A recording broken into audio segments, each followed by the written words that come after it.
Bonjour à toutes et à tous, bienvenue à ce 197e briefing. Alors, on est dans notre studio numéro 2, la grande salle étant prise avec les nombreuses activités de la Chambre. Voilà, donc aujourd'hui un format un peu particulier, puisqu'on a seulement Igor, Arnaud est encore sur les chemins du monde pour diverses conférences, et donc Igor va prendre à avoir la lourde tâche de balayer l'ensemble des domaines aujourd'hui, mais je suis sûr qu'il va le faire avec brio comme d'habitude. Donc, on va commencer par la partie Arnaud habituelle, c'est-à-dire l'économie, la politique intérieure russe, pour basculer ensuite sur les sujets plus internationaux. Nous t'écoutons, Igor, avec passion. Avec brio et passion, donc, Igor, comme le Merci, dirait les alliés. merci Président. Bonjour à tous. Alors, je vais commencer par la partie économie avec la principale information de ces derniers jours qui est la publication par la Banque mondiale d'abord, puis par le FMI de leurs prévisions de croissance pour l'économie russe en 2024. Et dans un cas comme dans l'autre, eh bien, ce sont des prévisions revues à la hausse puisque la Banque mondiale a désormais annoncé un taux de croissance de 2,2% pour l'économie russe, au lieu de 1,3% qui était prévu à l'origine lors de ses prévisions de janvier. Et quant au FMI, eh bien, il est encore plus optimiste, puisque le FMI table sur une croissance de 3,2%, c'est-à-dire 1% de plus que ce que prévoit la Banque mondiale. 3,2% donc pour l'économie russe en 2024, contre 2,6% qui était anticipé en janvier. On voit donc là finalement se rejouer quelque peu le scénario de l'an dernier, où il y avait d'abord des estimations de croissance pour 2023 qui étaient, j'allais dire, assez sobres, enfin assez raisonnables, et qui au fur et à mesure que les trimestres de 2023 se sont écoulés, eh bien, ce sont des prévisions qui étaient revues à la hausse. Et bien finalement, pour l'instant, on semble avoir le même scénario qui se joue en 2024 avec une économie russe dont la croissance est principalement portée par les investissements consentis par l'État russe, l'État russe qui cherche à stimuler la demande intérieure et qui est le premier investisseur. On le sait, principalement des investissements dans l'industrie de transformation. L'idée étant donc de stimuler cette demande intérieure et de ne pas faire en sorte que la croissance russe repose exclusivement ou en grande partie sur la croissance des ménages, puisque la consommation des ménages, excusez-moi, puisque cette consommation existe, elle est bien réelle, surtout que les revenus réels ont augmenté l'an dernier, mais elle est instable, elle est incertaine. Et par conséquent, c'est encore la principale motrice de cette croissance, ce sont ces investissements.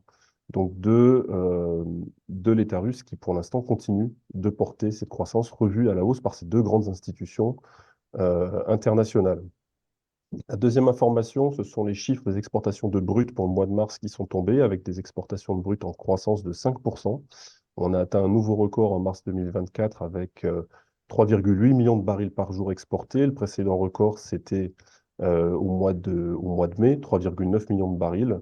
On est donc sur là aussi des chiffres assez impressionnants et toujours au rang des chiffres de l'exportation, ceux des céréales, puisque sur la période de juillet à 2023 jusqu'à mars 2024, c'est-à-dire une grande partie de la saison pour les exportations de céréales, eh bien, nous en sommes à presque 54 millions de tonnes exportées, de céréales exportées, là où on était à 44-45 millions de tonnes sur la même période il y a un an.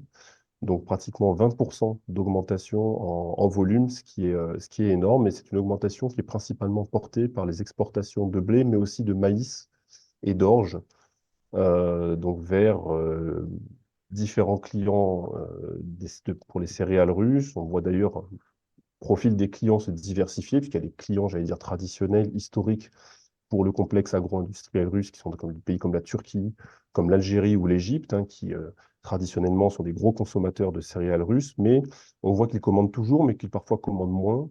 En revanche, on a vu l'apparition de nouveaux pays comme le Pakistan, le Bangladesh ou des pays africains qui partent de très petits volumes à l'origine, commandés auprès des industriels russes du secteur de l'agriculture et qui se mettent à acheter de plus en plus, ce qui fait que pour la Russie, évidemment, ces nouveaux marchés, ou ces anciens nouveaux marchés, on va dire, deviennent de plus en plus stratégiques, et ce qui permet de diversifier finalement les origines de ses clients, ce qui est évidemment toujours une bonne chose.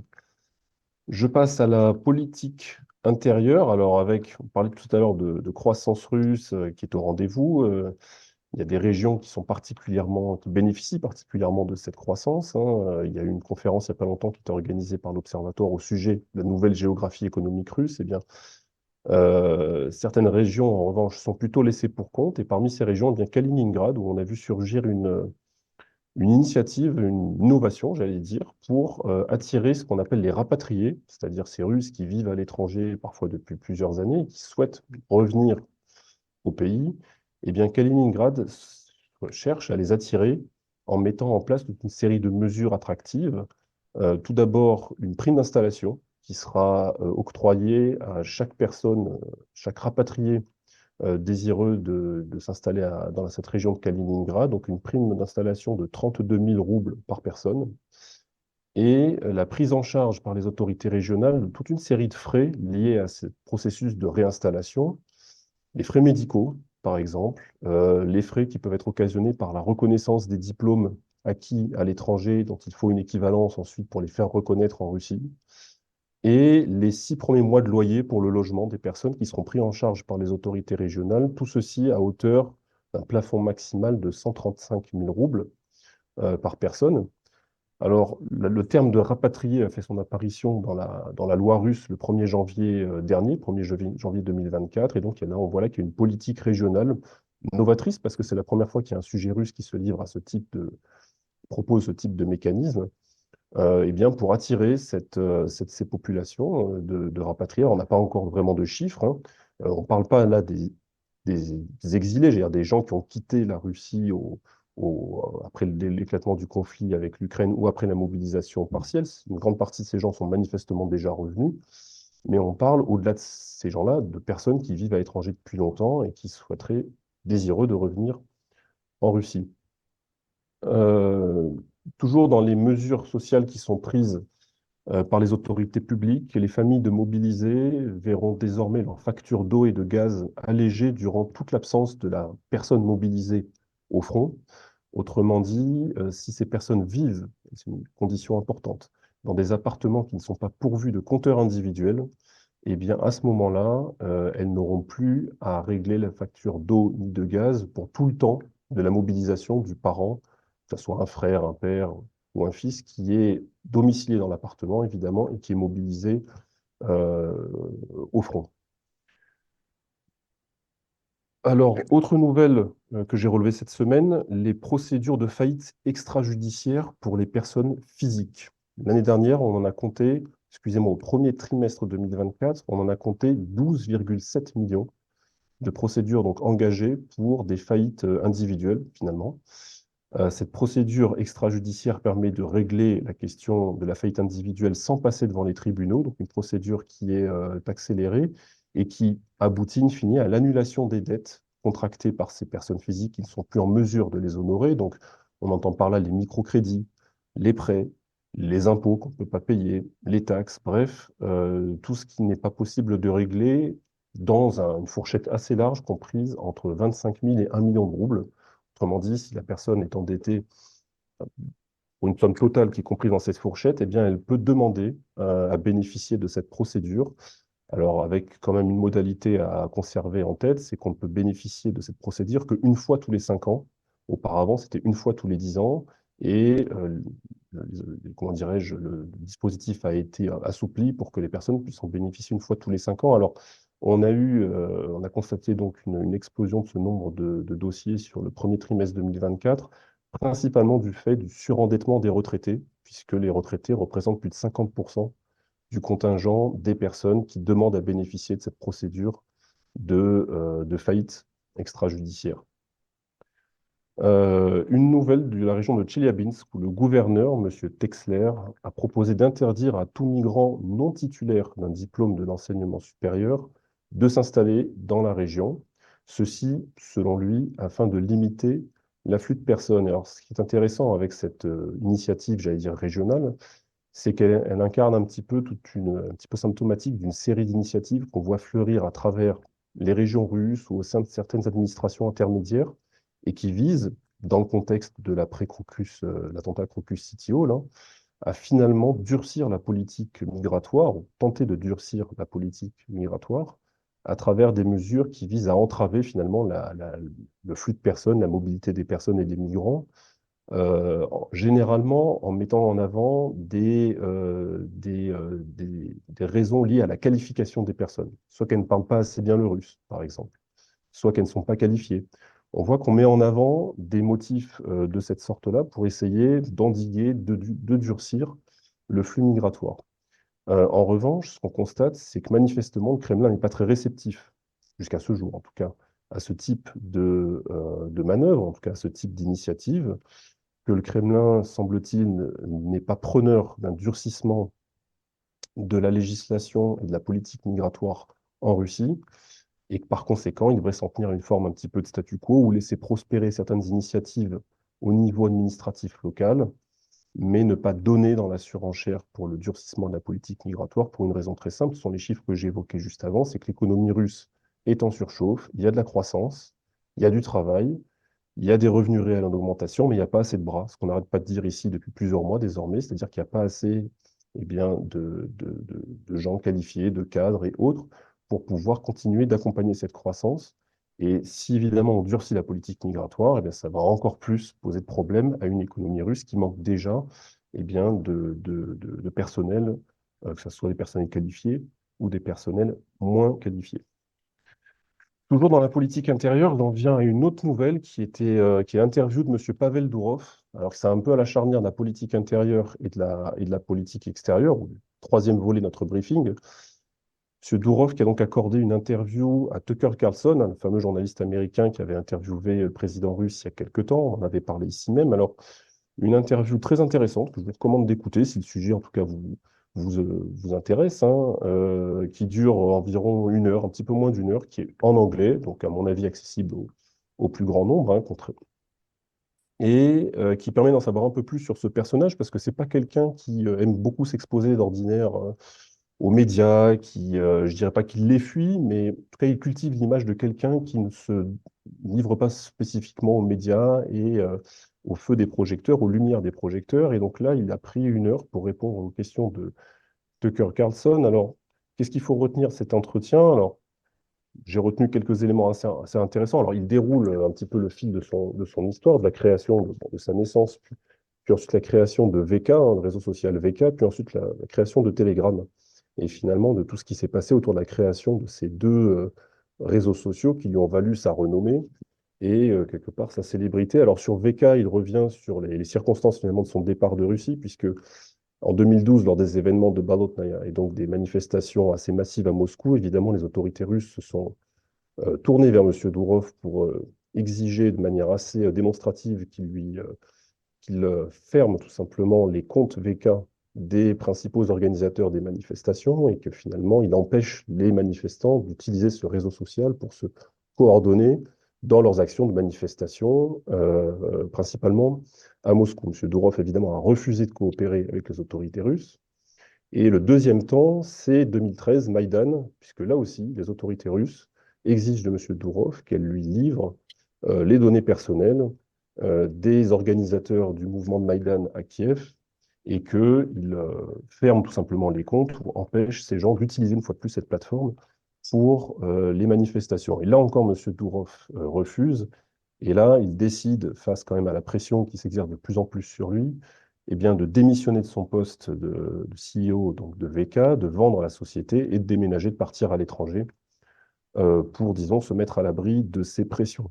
Alors, dans un deuxième temps, c'est là que va naître Telegram ensuite concrètement, donc le deuxième réseau social qui est utilisé aujourd'hui par 900 millions d'usagers à travers la planète, hein.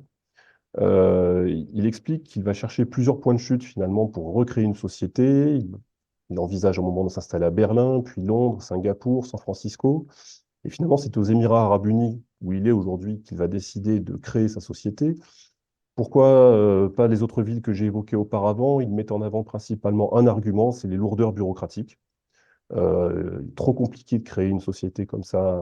En tout cas, c'est son avis et son expérience dans ces villes, hein, que ce soit Berlin, Londres, San Francisco ou Singapour. Il raconte qu'aux États-Unis, en plus, il a été là aussi approché par les services de sécurité américains qui ont exigé une coopération, ce qu'il a refusé. Alors qu'aux Émirats arabes unis, d'après lui, on ne lui demande absolument rien, il ne ressent aucune pression, il se trouve dans un pays qu'il qualifie de neutre, où il est très très simple de faire démarrer un business. La fiscalité y est extrêmement attractive, les infrastructures sont très très bien faites, et par conséquent, il a très vite pu développer, refaire naître eh bien, sa société et y développer les activités autour de Telegram. Et il raconte à Carson Tucker eh bien, que lors des événements du Capitole à Washington, les autorités américaines sont tournées vers lui, ont exigé qu'elle lui communique, que Telegram, finalement, leur communique les données sur les personnes qui ont fait irruption au Capitole et qui auraient utilisé donc ce réseau social pour se coordonner. On se souvient tous de ces images de Washington envahi par, en tout cas du Capitole envahi par la foule.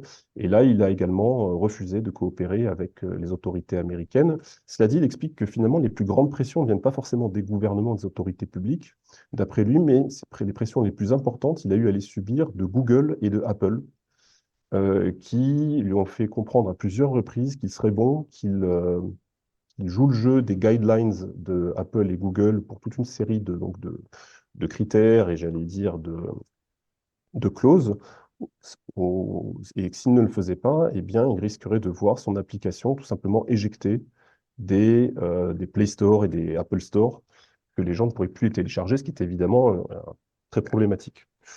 Voilà, enfin, je vous donne en très gros les grandes lignes de son interview, mais je trouvais que c'était assez intéressant voilà, de l'écouter parce qu'on apprend des choses qui, à mon avis, dans le contexte que l'on connaît tous, sont pas inutiles, sont assez intéressantes à savoir. Alors, j'en viens donc au troisième volet, celui de la politique étrangère, avec un point d'abord sur l'aide à l'Ukraine. Alors là, le principal, j'allais dire, la principale intrigue, elle nous ramène encore aux États-Unis, puisque les choses ont un petit peu bougé ces derniers jours.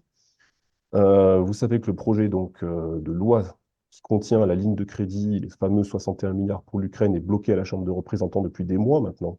Eh bien, les choses semblent se bouger puisque le porte-parole de la Chambre, M. Mike Johnson, a décidé de soumettre au vote samedi euh, pas un projet de loi, mais quatre, au moins quatre, concernant l'aide que les États-Unis apporteraient à ses alliés, dont celui à l'Ukraine. C'est-à-dire qu'au lieu d'avoir un seul paquet de lois avec dedans le projet pour Israël, pour l'Ukraine, pour Taïwan, pour l'Indo-Pacifique et la sécurité de la frontière américaine, eh bien, M. Johnson a décidé de détricoter finalement cette loi qui avait été proposée par les démocrates, hein, il faut le rappeler, pour finalement la scinder avec une loi qui va porter sur l'Ukraine, 61 milliards, une loi sur Israël, 12 milliards de mémoire, hein, une sur Taïwan, environ 8 milliards, et puis il y aura d'autres lois encore, et la soumettre au vote, donc à la Chambre des représentants, ce week-end. Alors, si le texte pour l'Ukraine qui nous intéresse dans le cadre de ce briefing est validé par la Chambre des représentants, ça ne veut pas dire que l'Ukraine va toucher les 61 milliards. Ça veut dire que comme il s'agit d'une nouvelle loi, il faudra qu'elle repasse par le Sénat pour être validée par les sénateurs avant de pouvoir être signée par le président américain Joe Biden à la Maison-Blanche et donc que les crédits soient débloqués. Sauf que Mike Johnson a quand même mis un certain nombre de garde-fous dans cette loi pour l'Ukraine. Il exige notamment que, si cette loi est votée, une fois de plus, et que les crédits sont donc budgétés, qu'une stratégie compréhensive des États-Unis dans la crise en Ukraine soit publiée sous 45 jours. Il exige également qu'une partie des 61 milliards de dollars soit quelque part sanctuarisée et revienne directement au complexe militaro-industriel américain par le biais de contrats qui visent notamment à regarnir les stocks stratégiques des États-Unis. Bref, il y a comme ça 2, 3 ou 4 mesures qui n'existaient pas dans la loi précédente, qu'il a détricotée, et donc qui visent quelque part, enfin, qui servent quelque part de garde-fou. Alors, ce qu'il faut voir, c'est que Mike Johnson, il joue un petit peu sa carrière politique dans cette histoire, parce que c'est quelqu'un qui s'est retrouvé à ce poste de porte-parole de la Chambre des représentants complètement par accident. C'est pas quelqu'un qui est un politicien de premier plan, c'est un politicien américain en fait de deuxième ou troisième zone, et qui, par le jeu des intrigues et de la démission précipitée de son prédécesseur, s'est retrouvé un peu l'objet d'un compromis et a pu prendre ce poste de porte-parole de la Chambre des représentants, mais qui est quand même, qui n'est pas forcément été préparé à occuper cette fonction-là. Et que par conséquent, si jamais il acceptait de faire voter le texte proposé par les démocrates, le package d'aide avec l'aide pour les Ukrainiens, les Israéliens, etc., eh bien, il y avait de très grandes chances que dans les heures qui suivent l'adoption de ce texte, s'il avait été adopté, lui-même soit renversé par son propre camp, les républicains, et principalement les républicains trumpistes, qui n'en auraient tenu rigueur, puisqu'ils sont absolument vent debout contre l'idée de donner $1 supplémentaire à l'Ukraine, puisque pour les républicains trumpistes, eh bien, il ne faut plus du tout aider l'Ukraine, puisque la politique américaine à l'égard de l'Ukraine symbolise finalement tout ce que eux rejettent dans la politique extérieure américaine et qu'ils veulent fondamentalement changer, avec plus d'isolationnisme, un recentrage des États-Unis sur leurs intérêts, j'allais dire, domestiques, et sur l'asile et la Chine, et non pas l'Europe et l'Ukraine. Et aussi avec un intérêt, évidemment, pour Israël. Alors, on sait que Trump était très, très pro, et reste très pro-israélien. Et pour lui, l'Ukraine est finalement un second sujet. Alors voilà, on va voir ce qui va se passer samedi au niveau de ce vote et comment les choses vont tourner de ce côté-là. J'en viens maintenant à une série d'initiatives diplomatiques qui ont surgi ou ressurgi ces derniers jours au sujet de l'Ukraine. Alors, je vous parlais la semaine dernière de la conférence qui sera organisée en Suisse les 15 et 16 juin prochains autour de la formule pour la paix qui est promue par le président Zelensky, hein. Et donc une conférence qui devrait rassembler jusqu'à 100, 120 pays, manifestement, pour discuter des modalités de cette formule pour la paix. L'idée étant ensuite d'arriver à une forme de consensus et ensuite, seulement ensuite, de proposer à la Russie de rejoindre le processus, mais donc de lui imposer une feuille de route qui aura été décidée sans elle, hein, dans le cadre d'une réunion en Suisse. Donc ça, c'était la semaine dernière. Il n'y a pas eu grand-chose de nouveau à ce sujet-là, donc je ne reviens pas dessus. La deuxième initiative qui a ressurgi, eh bien, c'est le document d'Istanbul, le fameux document d'Istanbul qui avait été négocié par les équipes de négociateurs russes et ukrainiens en mars-avril 2022. Hein. Ça remonte déjà. Un document dont on a déjà reparlé dans le cadre de nos briefings, qui manifestement a été élaboré à une très grande partie et proche d'être signé, et qui finalement n'a jamais été signé, car les Ukrainiens, au dernier moment, eh bien, ont refusé de continuer le jeu de négociation et ont tout misé sur la stratégie du champ de bataille dans laquelle on se trouve finalement encore aujourd'hui. Eh bien, cette feuille d'Istanbul, ce projet de document d'Istanbul, a ressurgi donc dans le communiqué du ministère russe de la Défense, j'en avais parlé, qui a été publié suite à l'entretien entre M. Shoigu et Le Cornu il y a quelques jours, qui a fait beaucoup jaser, notamment en France, hein, à cause de la terminologie employée dans le texte, à cause de la tonalité du communiqué. Mais finalement, les commentaires sont beaucoup focalisés sur cet aspect-là et pas assez sur le fait qu'on rementionnait dans un document officiel le document d'Istanbul. Eh bien, Vladimir Poutine, cette semaine, lorsqu'il rencontre Alexandre Loukachenko, dans un entretien un petit peu théâtral, j'allais dire, entre les deux, où ils se posent des questions, ils se répondent des questions l'un à l'autre, hein, eh bien, on vient à discuter de ce document d'Istanbul et le président russe, finalement, dit, bah oui, ce document d'Istanbul, il est très bien, mais ils n'ont pas voulu le signer, alors que nous, en gros, ça nous convient. Bon. Troisième initiative qui ressurgit, le plan chinois. J'en avais parlé l'an dernier, un plan en 12 points, ce qu'on avait appelé le plan de paix chinois de manière un peu abusive. Eh bien, ce plan est réévoqué par Sergueï Lavrov lors de sa visite en Chine, à Pékin, où finalement il chante les louanges un petit peu de ce plan, explique que c'est une très bonne initiative. Là aussi, ça vaut la peine de le relever. Et quatrième temps, eh bien, c'est un nouveau plan proposé par la Turquie qui surgit dans la presse il y a quelques jours, hein, une nouvelle ébauche de plan qui serait donc le fruit des efforts de la Turquie pour essayer de faire cesser ce conflit entre la Russie et l'Ukraine.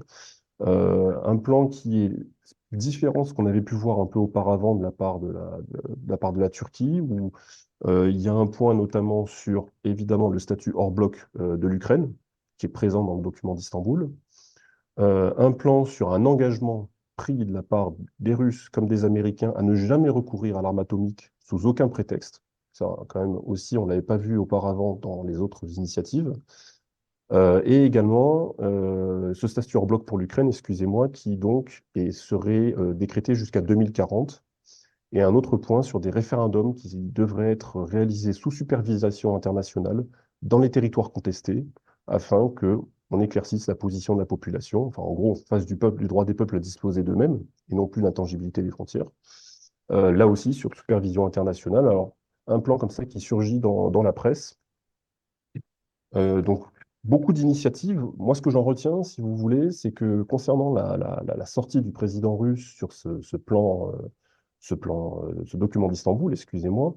Euh, Ce qu'il faut bien comprendre, c'est qu'une fois de plus, jusqu'à l'arrivée de la prochaine administration américaine, les Russes ne négocieront pas, selon moi. Ils ne seront pas intéressés par négocier, ils préféreront négocier avec la prochaine administration américaine, quelle qu'elle soit. Évidemment, les modalités seront différentes si c'est Trump qui est élu ou si c'est Biden qui est élu, mais il y aura une nouvelle administration qui sera installée avec une majorité qui sera ce qu'elle sera. Ça, c'est un premier élément. Deuxième élément, c'est pourquoi est-ce que maintenant, tout d'un coup, on voit côté russe ressurgir des références positives au document d'Istanbul. Eh bien, c'est qu'il y a justement cette conférence en Suisse qui approche. Et qu'à mon avis, cette conférence en Suisse ennuie quand même les Russes parce que ils redoutent probablement que même s'il y a un consensus mou trouvé en Suisse à Lucerne en juin, eh bien, ça pourrait servir de base pour de futures négociations. C'est quelque chose qu'on remettra sur la table régulièrement pour de futures négociations, et ça, ils n'en veulent pas. Par conséquent, remettre finalement cette idée des documents d'Istanbul, eh bien, euh, l'idée, c'est un peu de torpiller cette réunion et que les pays dits du Sud global qui hésitent à aller en Suisse, qui sont pas vraiment chauds pour y aller, à qui on met une pression amicale pour leur dire qu'il faudrait que vous y alliez, les Chinois, ou, qui peuvent peut-être y hésiter, eh bien, dit, mais n'y allez pas parce que finalement, eh ben, il y a ce plan d'Istanbul qui est déjà plus ou moins prêt et auquel les Russes sont d'accord sur lequel les Russes sont d'accord de travailler. Alors, sachant que, je pense que quand Vladimir Poutine dit ce document est très bien, je pense qu'il fait plutôt référence à l'esprit du texte. Il faut oublier que Vladimir Poutine, c'est un juriste à l'origine, hein. Il fait référence à l'esprit du texte, sachant que la lettre du texte, est, évidemment, devrait être profondément modifiée, puisque la réalité sur le terrain n'est plus la même aujourd'hui en avril 2024 par rapport à ce qu'elle était en avril 2022, il y a 2 ans. Il y a eu des annexions, il y a eu des territoires supplémentaires qui ont été perdus par les Ukrainiens, etc. Donc, il y aurait probablement des choses dedans à modifier. Mais en tout cas, l'idée, voilà, c'est, à mon avis, de savonner un petit peu la planche, si vous me permettez l'expression, par rapport à cette conférence qui arrive, et donc d'instiller un peu plus de doute dans les pays qui ne sont pas spécialement motivés pour y aller, mais qui, les Occidentaux, font comprendre qu'il serait de bon ton d'y aller, parce que, eh bien, il y a quand même là un élément, potentiellement un caillou dans la chaussure pour les Russes. Si jamais cette conférence se tient avec beaucoup de pays, hein, on parle de 120 pays quand même, ça pourrait devenir, à mon avis, un petit peu gênant. Voilà, je m'arrête là, Président, et je suis prêt pour les questions. Merci Igor de ce long développement. Alors, on a bien sûr un certain nombre de questions, notamment sur le dernier point. Plusieurs euh, de nos auditeurs nous font valoir que la, la- la mention par Vladimir Poutine de ce document d'Istanbul semble assez peu crédible parce que, effectivement, la situation n'est pas du tout la même et on voit mal la Russie accepter de redonner des territoires annexés. Et du coup, le recours à ce plan semble assez lunaire d'une certaine façon. Ou alors, est-ce que le fait que l'Ukraine accepte de ne jamais intégrer l'OTAN, ça vaut plus que les territoires? Alors, c'est là où, c'est pour ça que je parlais d'esprit et de la lettre du texte. Évidemment que la lettre du texte serait plus la même. Mais l'esprit du texte, ça veut dire le statut hors bloc de l'Ukraine, par exemple. Ça, évidemment, c'est des choses qu'à mon avis, on retrouverait indépendamment de la question de quelle concession territoriale l'Ukraine devrait consentir. En revanche, il y a la question de rejoindre l'Union européenne. On se souvient que dans le texte d'Istanbul, les Russes s'étaient engagés, en vertu du document, en tout cas des versions de ce document qui ont été publiées dans la presse, hein, que l'on a pu consulter. Les Russes étaient engagés à ne pas s'opposer à ce que l'Ukraine rejoigne l'Union européenne. Par contre, pour les territoires, c'est certain qu'en avril 2022, les Russes étaient manifestement prêts à retirer leurs forces d'un certain nombre de territoires, à l'exception du Donbass, hein. Dans le document d'Istanbul, je rappelle que le Donbass, en gros, devait tomber dans l'escarcelle de la Russie, hein, et que pour la Crimée, on avait trouvé un compromis en disant qu'un groupe de travail devrait statuer sous 10 à 15 ans, je ne me souviens plus, sur le sort de la péninsule, et que les Russes étaient d'accord, potentiellement, hein, de jouer le jeu de ce groupe de travail, alors que jusqu'à présent, je rappelle que pour les Russes, la Crimée était une question fermée. On ne discutait plus du statut de la Crimée. Donc ça aussi, c'était que de leur part, c'était quand même comment dirais-je, un pas en avant qui était fait. Maintenant, évidemment, il n'y aura pas de retour sur les annexions territoriales. C'est là où je dis que maintenant, dans la lettre du texte, les conditions seraient probablement très différentes et plus dures pour les Ukrainiens. C'est comme ça, à mon avis, qu'il faut interpréter la phrase, enfin le commentaire de Vladimir Poutine.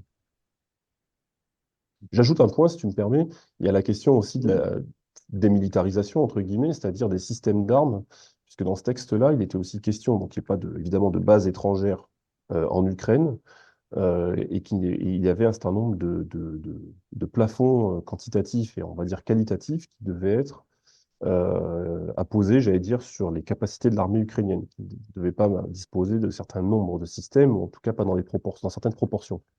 Voilà, ça aussi, c'est des choses qui, à mon avis, et je l'ai déjà dit, donc je le rappelle, intéressent évidemment les Russes. Bien, alors on a d'autres questions également qui étaient un peu sur la première partie de ton intervention. Les céréales russes sortent par la mer Noire ou il y a d'autres circuits? Alors, les céréales russes, beaucoup par la mer Noire. J'ai pas le breakdown hein, pour vous dire en millions combien ça représente, mais bon, le débouché mer Noire, évidemment, pourquoi est-ce qu'il est intéressant? Ben, c'est parce qu'il est près déjà géographiquement des terres qui sont cultivées, cultivables, et où on trouve ces millions d'hectares qui sont mis en valeur par les différents conglomérats et grandes sociétés agricoles russes. Premier élément. Deuxième élément, assez logiquement, c'est là qu'on trouve les ports avec les infrastructures pour pouvoir charger tous les silos à grains, les grues, etc., accommoder les gros bateaux, les pondéreux, les tankers, que ce soit donc à Novorossiysk ou sur les grands fleuves, donc vers Azov, Rostov et la région, etc. Et on va trouver là aussi sur les fleuves les infrastructures nécessaires pour envoyer tous ces bateaux. Et donc, c'est évidemment, c'est pas le seul débouché, mais c'est le principal débouché pour l'exportation des céréales depuis la Russie. Effectivement, c'est la mer Noire.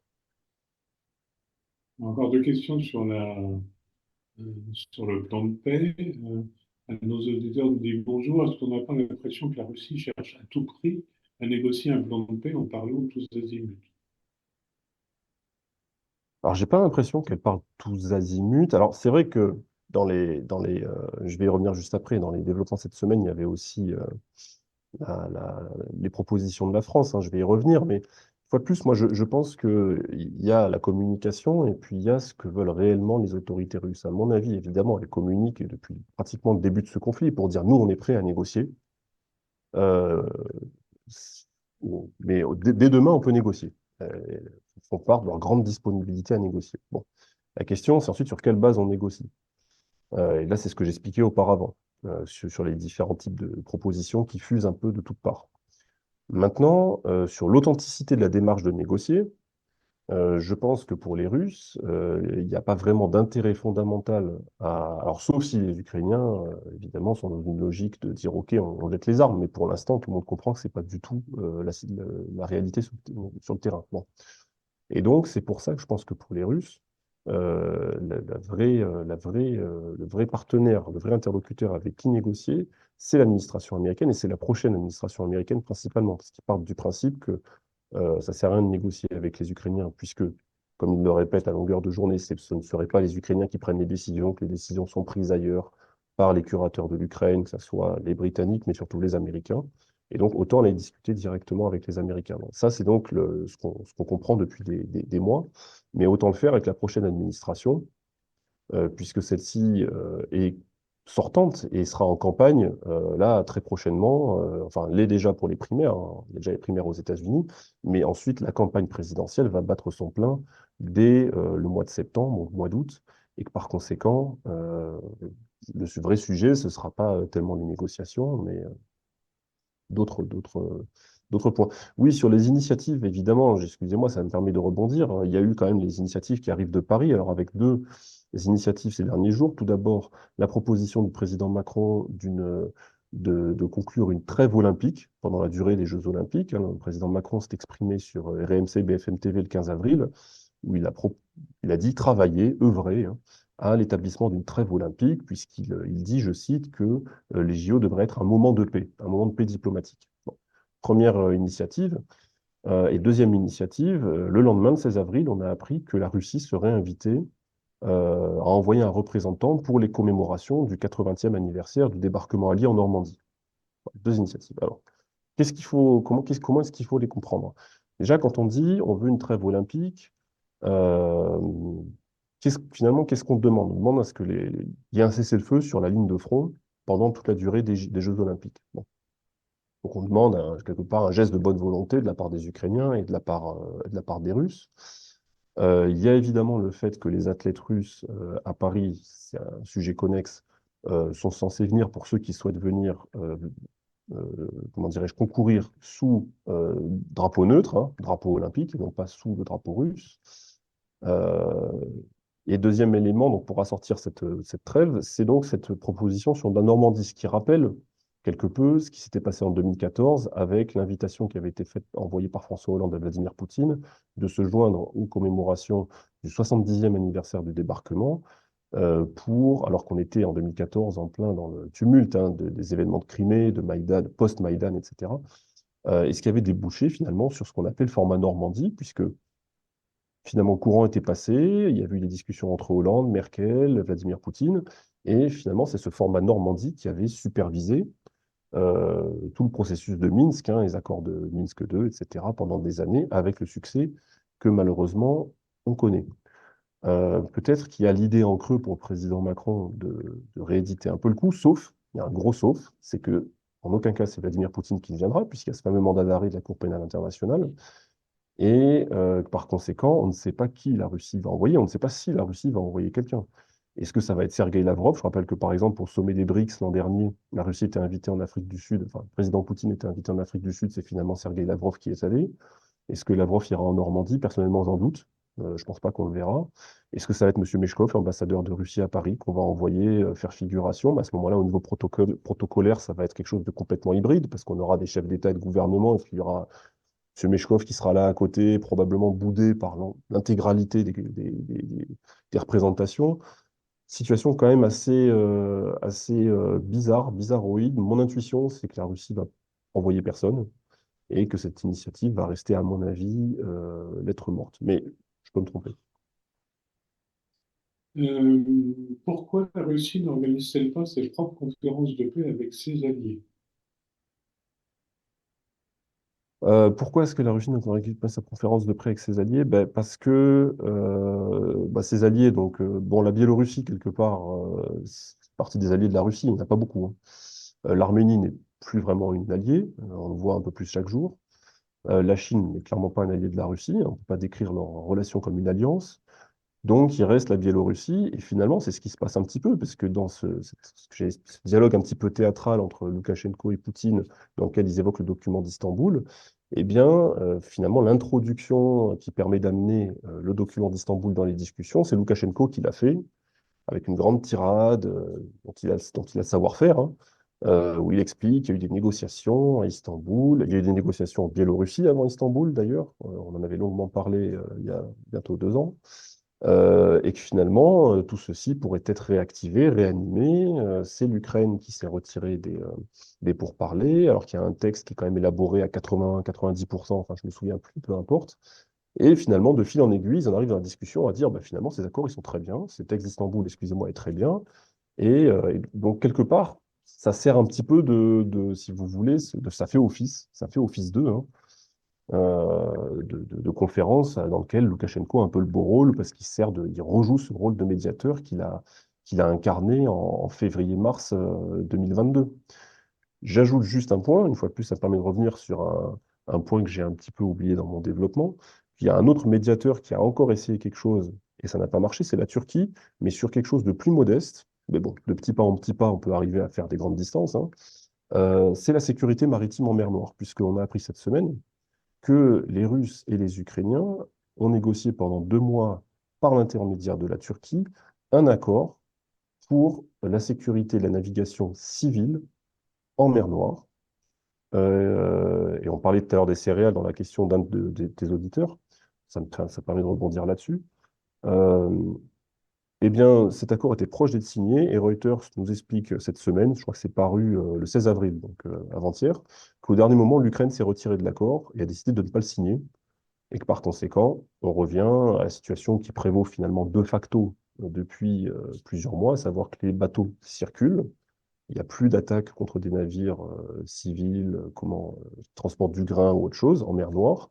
Mais finalement, cet accord négocié par la Turquie devait venir graver un peu dans le texte, à mon avis, une situation qui prévaut de facto en mer Noire, et c'était un petit pas, un pas néanmoins important dans les négociations sur ce volet-là du conflit. Ça n'a pas lieu, les Ukrainiens, on ne sait pas pourquoi, les Ukrainiens sont retirés au dernier moment et ont refusé de signer le texte, selon ce que nous dit Reuters. Alors, une question un peu connexe. Dispose-t-on d'une estimation financière des conséquences pour les économies européennes et françaises du conflit en Ukraine et des sanctions afférentes? Alors ça, il y a des chiffres qui circulent, alors pas pour les économies, mais pour les pertes enregistrées par les sociétés qui ont décidé de partir. Mais bon, c'est des estimations, je vais pas dire au doigt mouillé, mais elles tiennent pas compte des pertes sur le marché, sur les années à venir, au regard des investissements qui ont été consentis. Pour les économies, donc là, on parle plutôt des retours de flamme des sanctions sur la croissance de certains pays, sur, par exemple, pour l'Allemagne, du fait qu'elle ne dispose plus du gaz naturel russe peu cher qui arrive par les tubes. Donc, tout ceci, en réalité, est, à mon avis, éminemment compliqué à chiffrer, mais ce qu'on comprend, c'est que ce sont des sommes énormes, hein, très certainement, hein, de manière empirique. En revanche, il y a un autre sujet connexe dans le sujet connexe, c'est la question des avoirs russes qui sont gelés, puisque ça, c'est un petit peu un objet de convoitise pour beaucoup de monde. Pour les Ukrainiens, on comprend, par les Ukrainiens, on comprend pourquoi, et par les Occidentaux qui cherchent depuis des mois un moyen légal de mettre la main dessus, mais ils n'y arrivent pas. Il y a des tiraillements entre des gens qui, par principe, disent, bon, bah, c'est la propriété privée, on peut pas y toucher, d'autres qui disent, mais si, il faut qu'on trouve une astuce légale pour les prendre. Bon, il y a une task force du G7 qui s'appelle REPO, R-E-P-O, hein, qui est l'acronyme anglais pour élite russe, mandataire et oligarque. Une task force du G7 qui est chargée de travailler justement sur la captation, enfin, mettre la main sur traquer les actifs des oligarques russes. Là, je ne parle pas des actifs publics de l'État russe, la Banque centrale, ça on met de côté. En gros, c'est en Belgique ou au Luxembourg, enfin en Belgique, dans un organisme qui s'occupait de les fructifier, bon, ceux des oligarques russes. Pour donc, eux, les geler, et pour certains pays qui veulent franchir le pas, les confisquer. Bon. Eh bien, cette task force, il y a eu un vote qui est intervenu en Suisse mercredi, au Parlement suisse, qui a rejeté un texte qui proposait à ce que la Suisse participe à cette task force. Eh bien, les députés suisses ont voté non, ont dit la Suisse ne participera pas à ce groupe du G7 chargé de traquer les actifs des oligarques russes, de manière assez large, hein. Il y a eu en gros 101 votes contre et 80 votes pour, avec en toile de fond la question de la neutralité de la Suisse, hein, qui est une question extrêmement, j'allais dire, très importante hein, dans le débat public chez nos voisins suisses. Je rappelle que selon les députés suisses, on estime qu'il y a entre 160 et 200 milliards d'euros d'actifs des oligarques russes qui sont dans les banques en Suisse, ce qui fait quand même beaucoup d'argent, et que sur ces entre 160 et 200 milliards d'euros, il y a seulement 7,5 milliards de francs suisses qui ont été gelés par les autorités suisses au titre des sanctions. Donc là, il y a quand même un signal politique que là aussi, on touche un peu à la limite, si vous voulez, des bonnes volontés, des choses, etc. Enfin, bonne volonté, là, j'entends dire que c'est un vote dans un Parlement qui, à un moment donné, dit non, on va pas plus loin. On s'en tient à ce qu'on a fait pour l'instant sur ce volet-là. Il y a une dernière question, parce qu'on a un peu abusé de ton temps. Euh, Plusieurs auditeurs sont inquiets, d'une certaine façon, de l'attaque massive de l'Iran sur Israël et des Ouais. conséquences pour les équilibres régionaux et la position de la Russie dans ce domaine. Oui, alors je ne vais pas revenir sur la crise en elle-même parce que sinon ça nous emmènerait encore trop loin, mais en gros, les conséquences de ce raid punitif iranien qui n'a pas vraiment fonctionné hein, contre Israël et de ses conséquences potentielles avec une nouvelle représailles israélienne, est-ce que on est à la veille d'un engrenage, etc. Bon, ça, on va voir, mais en tout cas, les conséquences sur la crise russo-ukrainienne, elles se font déjà sentir, c'est-à-dire que on a très clairement vu la Maison-Blanche prendre, euh, comment dirais-je, faire des déclarations très claires sur ce plan-là et dire que Oui, les États-Unis ont défendu avec la défense antiaérienne l'État hébreu, hein. On sait qu'ils ont intercepté énormément des vecteurs iraniens, mais qu'ils ne feront pas pareil pour l'Ukraine. Ça a été très clairement par la Maison-Blanche, parce que ce sont des questions de priorité politique, politique extérieure, et que eh bien, Israël est d'une priorité supérieure, visiblement pour les Américains, à ce que peut représenter l'Ukraine. En gros, ce qu'on voyait depuis des mois, là, ça a été dit clairement par la Maison-Blanche. Monsieur Blinken s'est exprimé encore récemment, expliqué qu'il n'y aurait pas un soldat américain qui serait envoyé en Ukraine. Donc, on a quand même le sentiment qu'ils essayent une sorte de passage de témoin aux Européens pour prendre en charge la gestion de cette du soutien à l'Ukraine, avec des incertitudes de plus en plus grandes outre-Atlantique sur ce soutien américain. Le deuxième point que je relis, que je vois, c'est que on parle beaucoup d'engrenage et d'embrasement, mais je maintiens que la Russie n'a rien à gagner d'un embrasement au Moyen-Orient, puisque si jamais il devait y avoir vraiment une escalade très grave au Moyen-Orient, ça pourrait justement compromettre ce qu'on expliquait tout à l'heure, c'est-à-dire la liberté de circulation sur les lignes maritimes, notamment pour l'exportation des céréales, mais surtout pour les exportations de brut. J'ai dit tout à l'heure que le pétrole partait massivement depuis la Russie vers ses clients, principalement vers les clients asiatiques. On sait que l'Inde est un très gros consommateur de brut russe, qu'il raffine, qu'il réexporte d'ailleurs vers la Russie aussi, après, pas seulement. Si vous faites éclater un conflit en plein milieu, au Moyen-Orient, au bord de la mer Rouge, au golfe d'Aden, il y aura forcément des gros problèmes de circulation, les prix des assurances vont exploser, enfin bref, ça va devenir véritablement compliqué, ça va rallonger les lignes de communication, il faudra faire le tour de l'Afrique. Bref, c'est pas une bonne nouvelle. Deuxièmement, c'est que la Russie est toujours présente en Syrie et que si jamais il y a un embrasement de la région, eh bien, ses positions en Syrie seront fragilisées, elles seront vulnérables. Il y aura des combats probablement qui déborderaient en Syrie entre les proxys iraniens et Israël et peut-être encore d'autres belligérants. Il y a là un risque pour la Russie, évidemment, par rapport à la stabilité de ses positions. Et troisièmement, c'est que euh, finalement, si jamais les représailles israéliennes sont trop fortes, trop violentes sur l'Iran, rien ne dit que ça ne poussera pas les Iraniens à chercher à acquérir la bombe atomique pour se prémunir, j'allais dire sanctuariser leur territoire. On sait qu'ils ont des capacités déjà bien avancées en ce domaine, mais qu'ils n'ont pas pris la décision politique manifestement de se lancer dans l'élaboration d'une bombe atomique. Or, s'ils le font, eh bien, à coup sûr, il y aura des voisins de l'Iran qui vont se sentir obligés de se doter de la bombe, ce qu'on appelle les pays du seuil, hein. L'Arabie Saoudite qui peut avoir la bombe par le Pakistan, l'Égypte qui pourrait aussi avoir la bombe. Bref, on pourrait avoir une nucléarisation de certains arsenaux au Moyen-Orient, et ça ne fait pas les affaires de la Russie non plus. Donc, Bon, et c'est le mot de la l'instabilité à fin, ce Gilles. niveau-là. De citer Joe Biden qui, aujourd'hui, a prévenu qu'il avait mis en garde Israël contre d'éventuels bombardements de Haïfa. Ah oui, effectivement, il a mal lu sa note. Ouais. Il a mal C'est une écrit. nouvelle option stratégique américaine qui mérite d'être citée. Qui nous laissera sans voix. Oui. Donc, on ne va pas commenter davantage. Merci infiniment, Igor, d'avoir assumé tout seul cette lourde tâche aujourd'hui. Ça a été très complet, très approfondi. Donc, merci beaucoup. On se retrouve tous la semaine prochaine, jeudi, comme Je toujours, dis. à la même heure. Donc, passez tous un bon week-end. Et comme toujours, la CCI France Russie se tient à vos côtés. Tenez bon, comme dirait Joe Biden aussi.